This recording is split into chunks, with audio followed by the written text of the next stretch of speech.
There are two ways of talking about the resurrection of Jesus, which I find particularly unhelpful.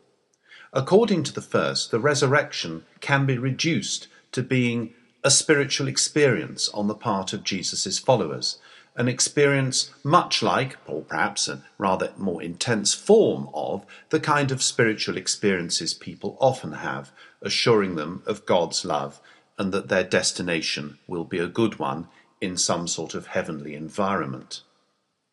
The other way of talking about the resurrection that I find unhelpful is simply to proclaim it as a miracle, a mark of faith, which you have to believe in order to be a proper Christian. And without much further explanation, it is proclaimed and presented. And I think both these ways of talking about the resurrection share the same problem, which is that they do not do justice to the utter mystery and extraordinariness of what was being claimed by the first followers of Jesus. And the resurrection itself is, of course, something that isn't described in the Gospels.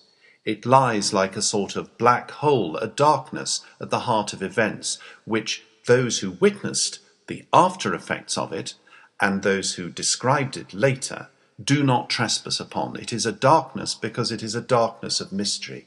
It is the coming together of heaven and earth, of God entering the world in a special way to do something utterly extraordinary.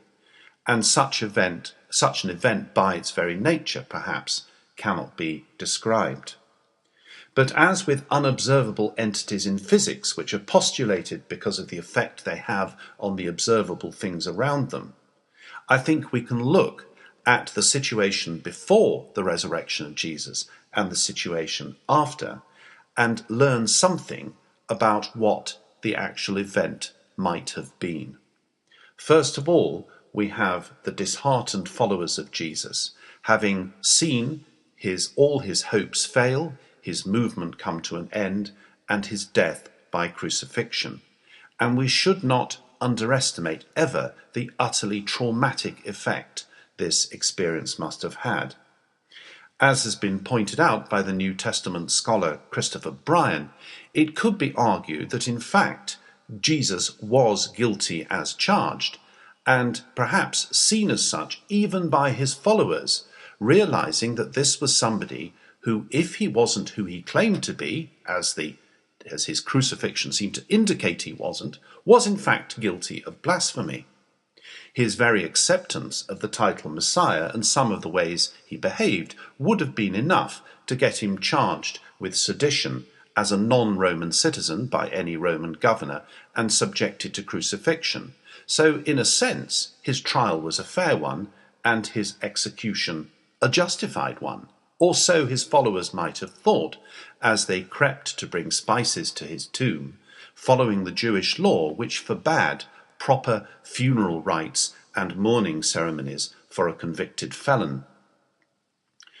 So what was it that changed their minds, that instead of causing them to reject all that had gone before as clearly a piece of folly, an illusion? This was somebody who clearly was not chosen of God, somebody who was not actually as holy as he had appeared, but instead that they were turned around and they felt that their earlier veneration of Jesus was now being utterly vindicated.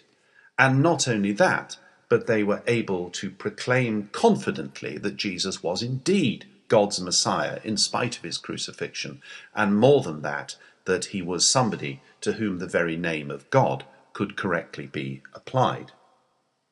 And something like what Christians call a resurrection, a destruction of death in some utterly unprecedented way, is the kind of event which would have caused that turnaround in the feelings and attitudes of Jesus' despondent followers. It was because of who Jesus was that his trial and execution could be seen not only to be in fact unjust, but the most terrible crime ever committed against God by his people. But I think we can go further even than that and do a little bit of, I suppose, detective work on what the gospel writers seem to have heard from the people who actually witnessed the events surrounding Jesus' death and subsequent appearance to them. And in all the differences among the accounts given, I suppose, in most detail by Matthew, Luke, and John, it would be instructive to look at the reading set for today, Luke 24, 1-12, the alternative of John 20, 1-18. And although they are telling the story from slightly different perspectives, maybe their eyewitnesses were giving them variant versions, there are certain things which come out which are common to all the stories that are told. And the first and most striking is that the very first witnesses, not only of the empty tomb, but of the risen Jesus, were women. This is something, as has often been pointed out, which was not something that people would have made up at the time. Because of the low view generally given to the witness of women, you wouldn't try and convince your hearers of the truth of something by pretending that it had been witnessed by women. To their shame, it was a weakness in their society, of course, but that is how it was. And not only are women the first witnesses, but also the men are slow to understand.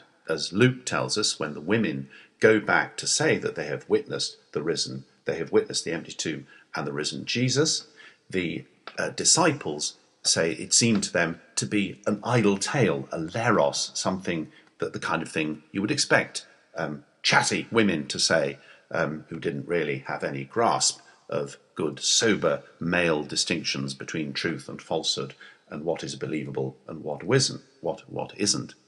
And of course, after that, the men had reason to eat their words and overcome their own lack of belief. In the experience of the empty tomb, there seemed to be sometimes angelic figures who were not always seen. When the men go into the tomb, or when the women first witness it, in some of the versions, they see nothing except that it is empty. They go back, and there is one or more than one angelic figure who gives them messages that Jesus has risen. When Jesus is in fact later encountered as risen, there are certain strange characteristics. First of all, he's clearly not being witnessed as a ghost or some kind of hallucination. People were well aware of that sort of experience at the time and would not have proclaimed it as a resurrection if Jesus' followers had seen his ghost or some sort of hallucination or illusory figure. But neither do they experience him as a resuscitated corpse, as somebody brought back from the brink of death. Apart from anything else, given the nature of his execution, he would have been in a deeply damaged and sickly state, and far from capable of giving the kind of confident assurances and instructions as he did. And it seems, though it took some time for Jesus' followers to work through what had actually happened, they seem to have experienced him in some sort of transformed physicality, not always recognized as who he is, but recognized through significant words and actions. And so what we seem to have is some sort of reversal of death. This is not a hallucination or ghostly experience, nor is it somebody being revived from a coma, resuscitated from the point of death.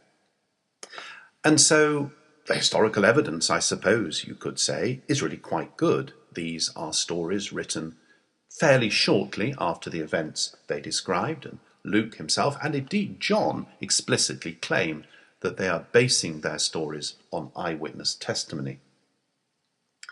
But what is the effect of it? Well, two rather interesting things happen.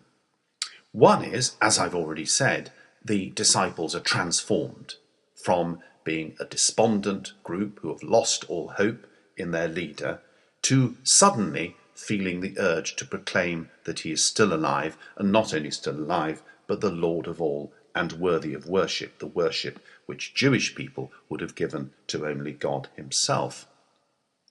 But although all of us Christians cannot but feel deeply comforted by the assurance of Christ's resurrection, comfort and assurance is not the first message that was given. Instead, the first effect of the resurrection is a command to go out and proclaim it. And even though we may feel we have to make a huge effort of the imagination, which indeed we do, to believe that such an event could have happened, the people who experienced it and those to whom they passed on their story clearly did make that effort, were able to overcome the natural prejudice in believing that anybody could conquer death in this way, to overcome it and to proclaim it as something which was changing the world forever. Because if we can believe their testimony, if we can make the effort of the imagination once we have accepted the authenticity of the reportage, which I believe we can, then the implications are extraordinary. For if this story is true, it is the most important story of all. It changes all our perspectives about life and death. Our lives are no longer simply a matter of making the best of the few years allotted to our existence, but of realizing that because of what happened to Jesus, our pioneer and archetype, what Jesus did and called us to follow in his wake, in his transformed physicality, we are being shaped for an eternal destiny of that kind. And if this is true, it matters desperately how we respond to that event, in the way we treat ourselves, each other, and even the world around us. But because the catalyst for all this is Jesus' destruction of the permanent power of death, we are also commanded to be energized by a joyful hope which nothing can ultimately overcome.